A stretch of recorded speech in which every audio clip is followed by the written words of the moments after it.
Good morning, students. Today, in geography, we are going to continue the same chapter, that is resource and development.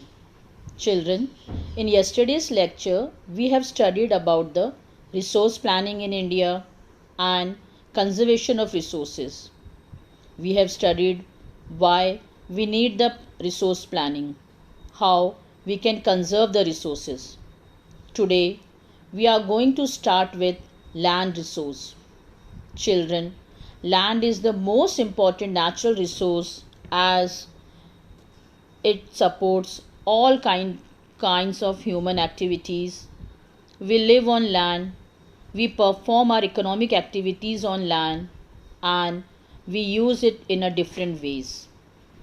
It supports natural vegetation, wildlife, human life, economic activities, transportation and communication system, etc.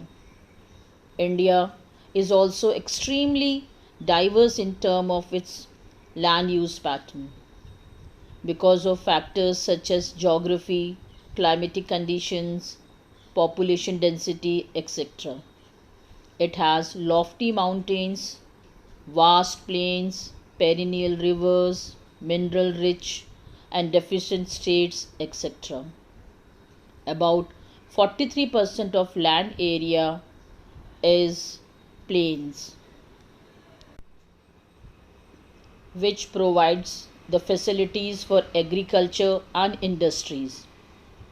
Mountains accounts 30% of total surface area of the country and ensures perennial flow of some big rivers, provide facilities for tourism and ecological aspects. About 27% area of the country is plateau region.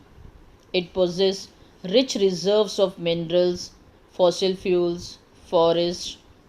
Children, once again I am repeating this. Plains accounts 43% and known for agriculture and industries.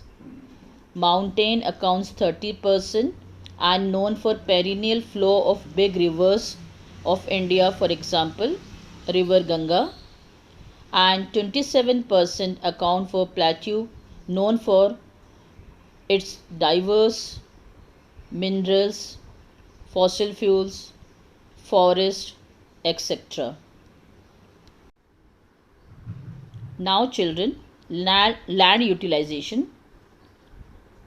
We can use the land in the following ways or for the following purposes. First, forest. Second, land not available for cultivation. Means it can be rocky land or desert. This also includes a land that is put to non-agricultural use such as making railway tracks, buildings, roads, factories, etc. Third, other uncultivated land excluding fallow land. This includes the following: permanent pastures and grazing land. It is meant for livestock, grazing, etc.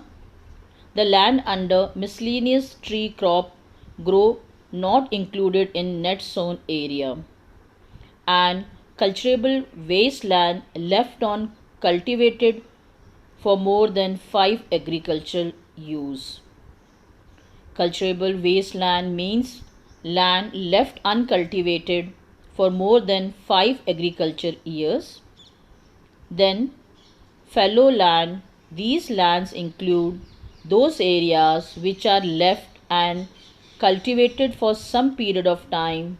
This include current fallow means left without cultivation for one or less than one agricultural year, and other than current fallow land which is left uncultivated for the past 1 to 5 year agricultural years.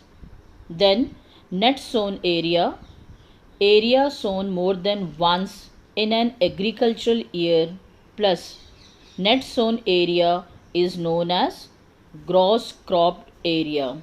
Children, what is gross cropped area?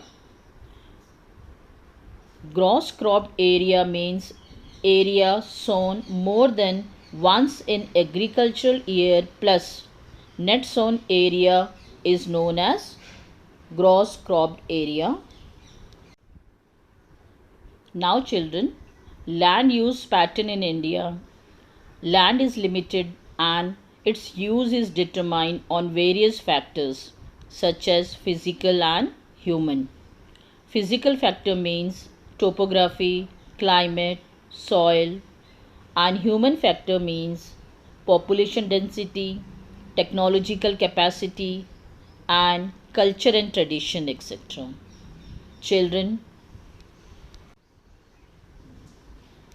total geographical area of India is 3.28 million square kilometer. But we have only 93% of total land use data because the land use reporting for most of the northeast states except Assam has not been done fully. Moreover, some areas of Jammu and Kashmir occupied by Pakistan and China have not done. Children, the pattern of net sown area varies greatly from one state to another. It is over 80% of total area in Punjab and Haryana and less than 10% in Arunachal Pradesh, Mizoram, Andaman and Nicobar Island. That means in Punjab and Haryana, most of the land is under the cultivation, and in the northeastern states such as Arunachal Pradesh, Mizoram, and Manipur, they have only about 10% of land under the cultivation. Forest area in the country is far lower than the desired 33% of geographical area. That means for any country, at least 33% area should be covered with forest, as it was outlined in the National Forest Policy of 1952. It was considered essential for maintaining of ecological balance and livelihood of millions of people who live on the fringe of these forests depends upon it. Continuous use of land over a long period of time without taking appropriate measure to conserve and manage it has resulted in land degradation. Land degradation is the process of deterioration of soil or loss of fertility of soil. The cause of land degradation can be divided into natural and human activities. The non judicious and indiscriminate use of land has not only accelerated the process of land degradation but also aggravated the pace of natural force causing harm to our lands. Children, we have shared the land with the past generation and will have to do so with the future generation. 95% of our basic needs for food, shelter, and clothing are obtained from the land. At present, there are about 130 million hectares of degraded land in India. Approximately 20% of it belongs to the category of forest degraded areas. 56% of it is water eroded areas, and the rest is affected by saline and alkaline deposits. Some human activities such as deforestation, overgrazing, mining, quarrying, etc., have contributed significantly in the land degradation.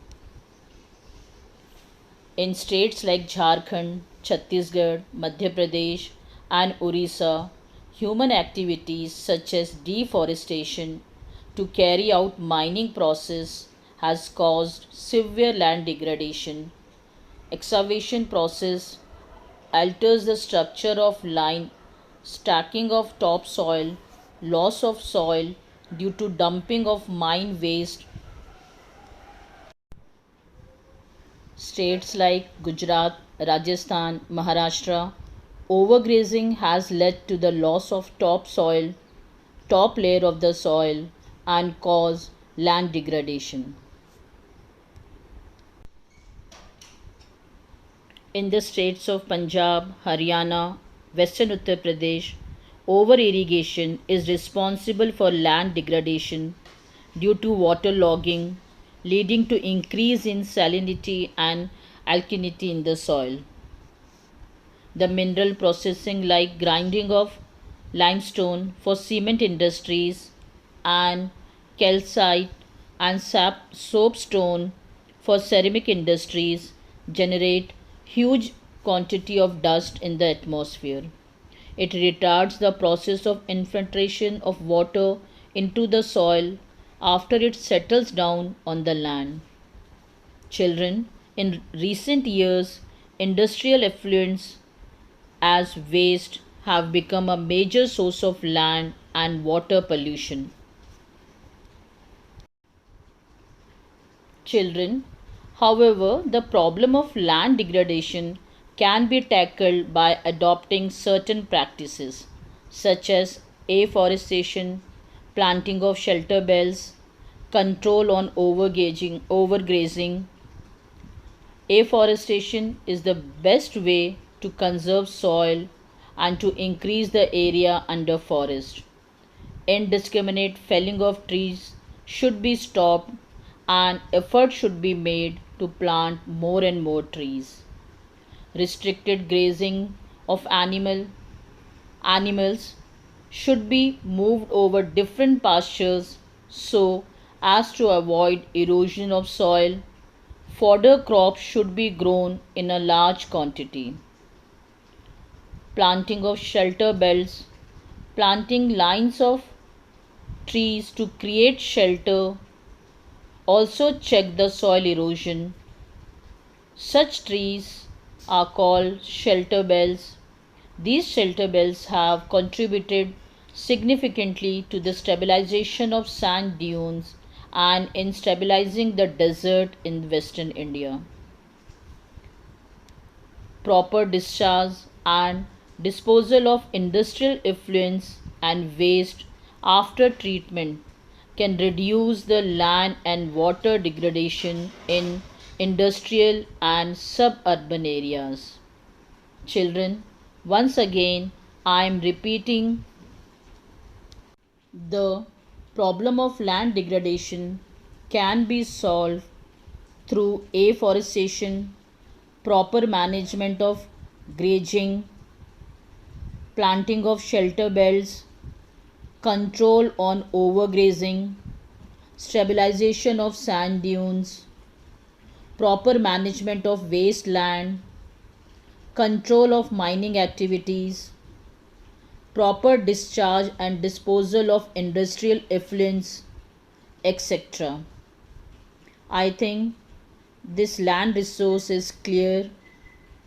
That's all for today. Thank you and have a nice day.